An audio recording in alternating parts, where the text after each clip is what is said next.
'n Simboliese seremonie is gehou om Krotoa se siel van die Grote Kerk waar haar oorskot begrawe is, na die kasteel te repatrieer. 'n Monument is ook onthul om die veelbesproke vrou se lewe te herdenk. White, brown, you name the black, they all came from Krotoa. So she's really, I mean, like Afrikaans.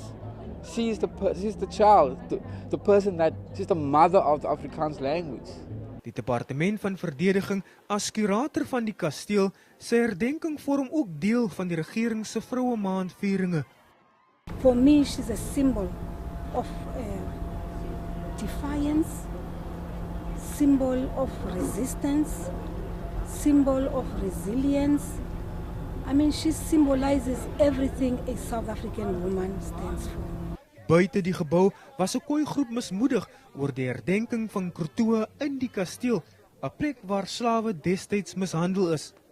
In principle, will never agree to this process because we are still not liberated in this country.